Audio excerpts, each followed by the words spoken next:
Hi,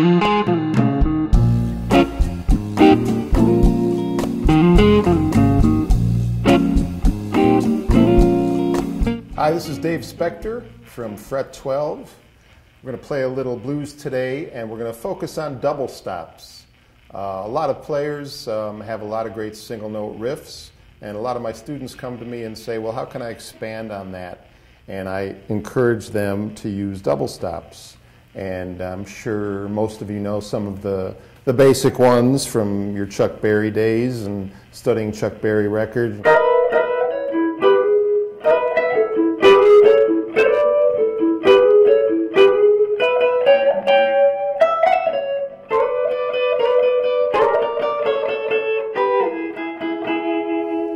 So that's kind of Chuck Berry meets Magic Sam and a lot of other traditional blues players.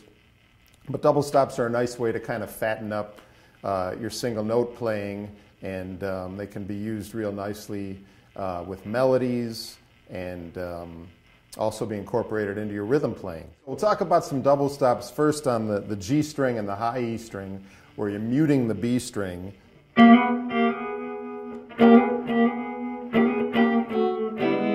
Just resolving to an E, so I'm just going.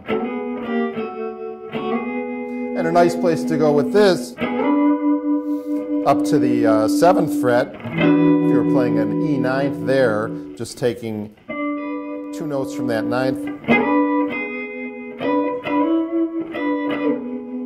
So if you're playing, say, a blues in E,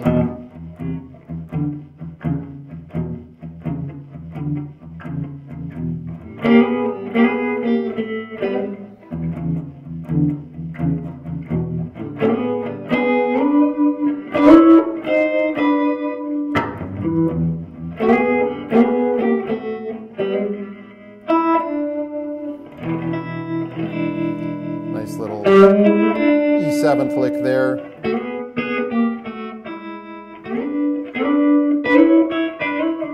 Just kind of taking that 9th chord, if you would slide it, just taking the double stop from there.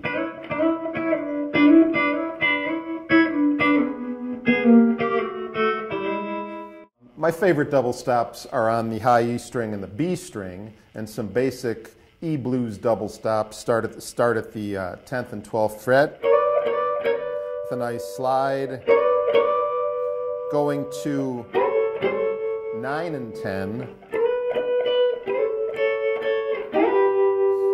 going to 7 and 8. One of my favorite albums of all time, Magic Sam's West Side Soul, has one of the quintessential versions of Sweet Home Chicago with the intro.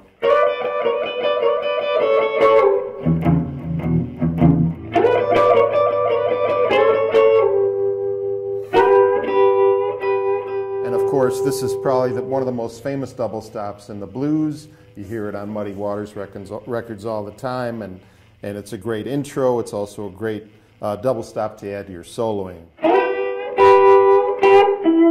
And you can resolve to the root there on the 9th fret G string.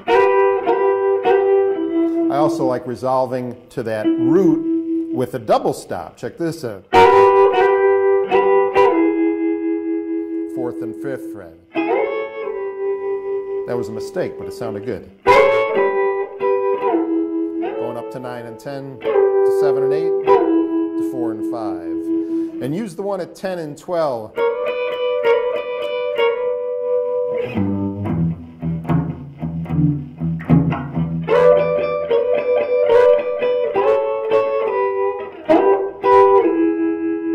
Some good double stops to use in your E blues playing.